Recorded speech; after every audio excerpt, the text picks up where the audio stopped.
All right, so if you've spent any time at all in like the personal development space, you definitely know the law of attraction, the big promise, right? Your thoughts create your reality. It's a really powerful idea. You picture what you want, wealth, health, happiness, get into that positive vibration, and boom, the universe is supposed to deliver. Exactly. But let's be honest, for so many people, myself included sometimes, it feels well, frustrating. You make the vision board, you chant the affirmations. And maybe it just gathers dust. Or Or you feel even worse because nothing seems to change. it begs the question, if the law of attraction is real, why does it feel so incomplete for so many of us? That's precisely the question we're digging into today. We've been looking at sources making a pretty bold claim. The law of attraction isn't wrong, it's just missing a piece. And that missing piece, according to these sources, isn't more spiritual effort. It's actually scientific. It's about the science of brainwave alignment. Yeah, moving beyond just thinking positive into something potentially measurable, intentional. You mentioned neural coherence. Right. Neural coherence. That's the goal these sources talk about, getting your thoughts, your emotions, and your brain's actual electrical activity all sending the same clear signal. No more static. Which brings us to this. I mean, it's quite a name, the Billionaire Brain Wave. The core idea is using sound-specific frequencies to literally rewire your subconscious, to get it humming at the frequency of, well, wealth and opportunity. It sounds ambitious, definitely. It does. Okay, so before we get into the how, let's really unpack the why.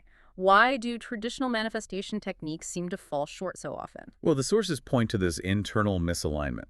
If you've set goals, visualize them, and they just fizzle out, the explanation offered is neurological noise, a conflict inside your own head. Okay, explain that. Neurological noise. Think of your brain constantly generating these tiny electrical pulses. We measure them in hertz, and these frequencies. They're directly tied to how you're thinking and feeling at any given moment. So different states of mind have different frequencies. Exactly. To understand the misalignment problem, we need to quickly touch on the main brainwave states mentioned in the material. Okay, let's ground this for everyone listening. What are we talking about? Well, first you've got beta. That's the fast frequency, like 14 to 30 hertz.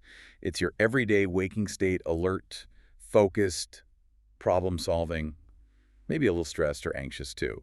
Driving in traffic, that's beta. All right, the busy mind frequency. Then there's alpha, a bit slower, 8 to 13 hertz.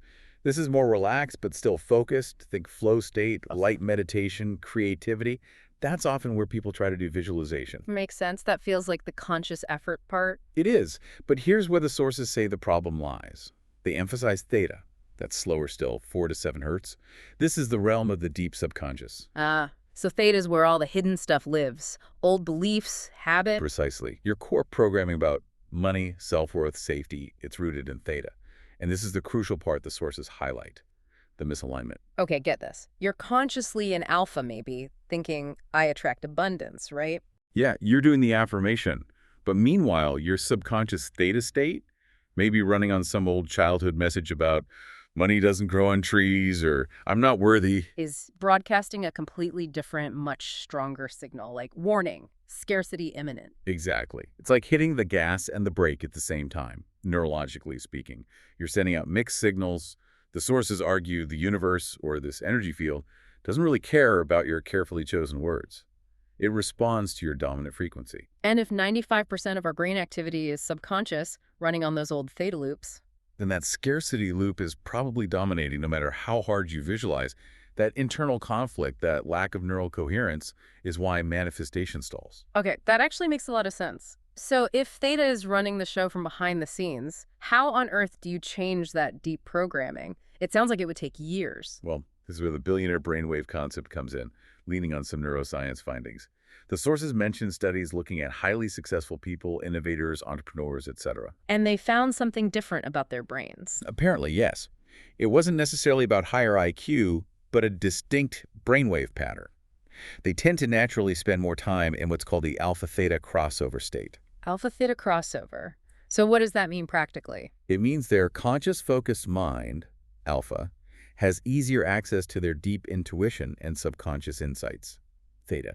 There isn't that conflict we talked about. They're coherent. So their mind is calm but sharp, accessing deeper resources easily. They're literally thinking differently. That's the idea, operating on a different frequency pattern. And this leads us to the very specific frequency the program targets, 7.83 hertz. Wow, that's incredibly specific. 7.83 hertz. Why that exact number? Sounds a bit random. It does, but there's a reason given. They link it directly to the Schumann resonance. The Earth's frequency. I've heard of that. Yeah, 7.83 hertz is the generally accepted fundamental frequency of the Earth's electromagnetic field.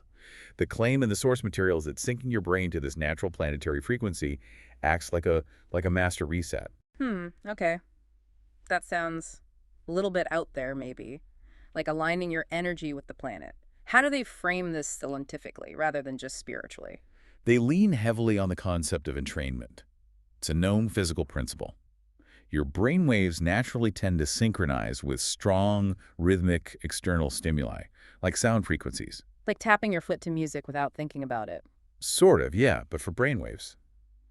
The idea is that exposing the brain to this specific 7.83 hertz frequency gently coaxes it out of that high-stress beta state.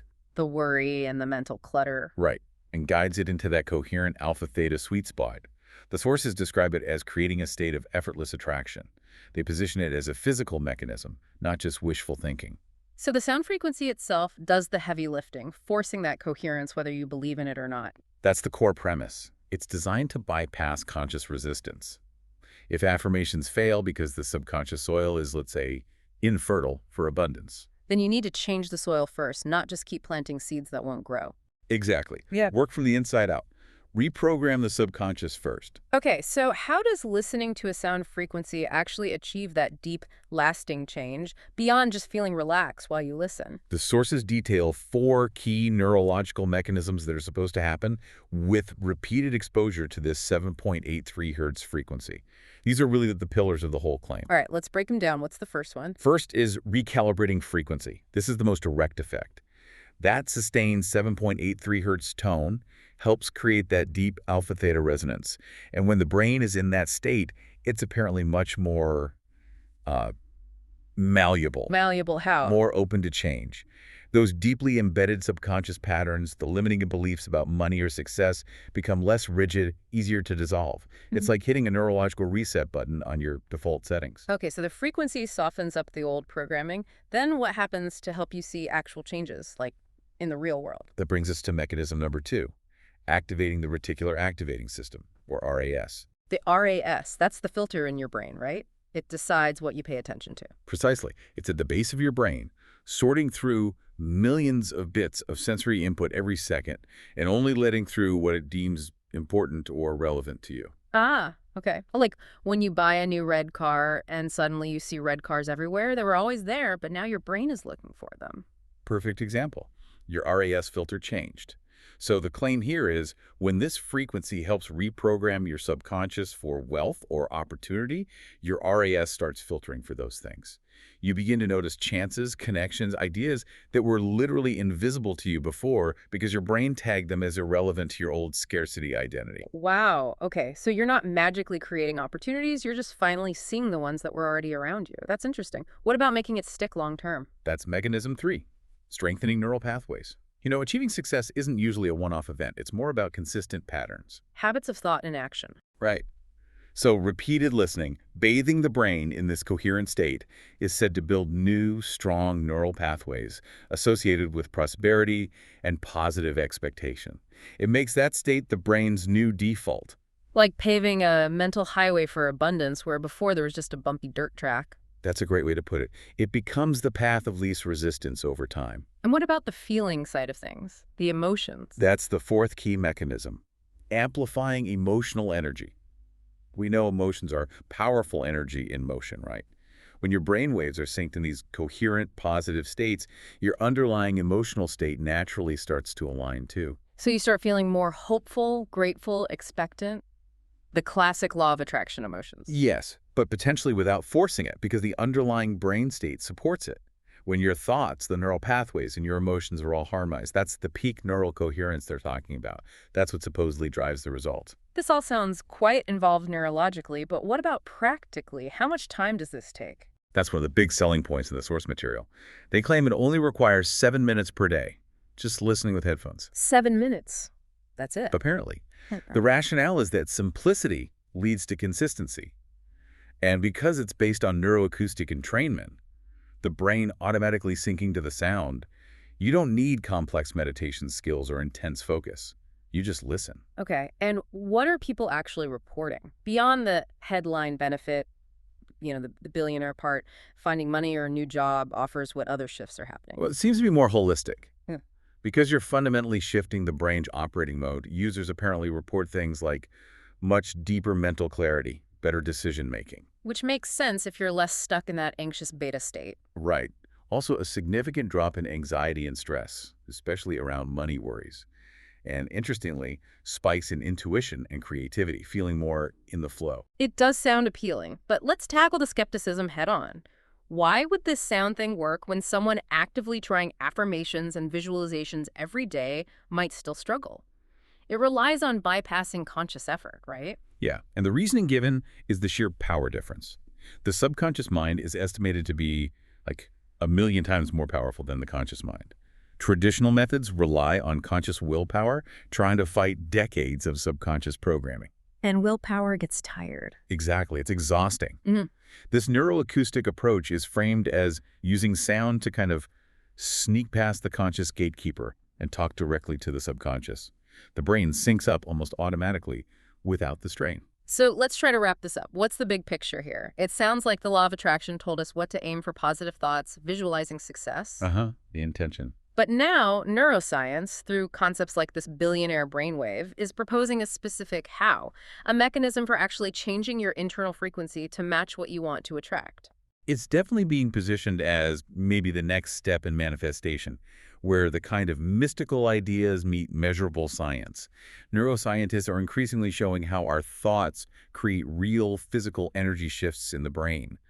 This concept just offers a structured way to direct that. Less magic, more magnetism, maybe. That's a good way to put it. Internal magnetism based on neural coherence. So the core claim we've unpacked from these sources is that the gap between just wishing for success and actually achieving it might really boil down to your dominant brainwave frequency. Less struggle, more synchronization. Yeah, the moment your conscious thoughts, your subconscious beliefs, your brainwaves, and your emotions are all aligned, all broadcasting that same clear signal. The results are said to become almost inevitable, effortless even. Which leaves us, and you listening, with a pretty intriguing final thought to consider. If shifting your brain's vibration really is the key difference between wanting success and embodying it, what other parts of life could be transformed? Better health, stronger relationships, maybe finding deeper purpose just by achieving that state of effortless neural coherence.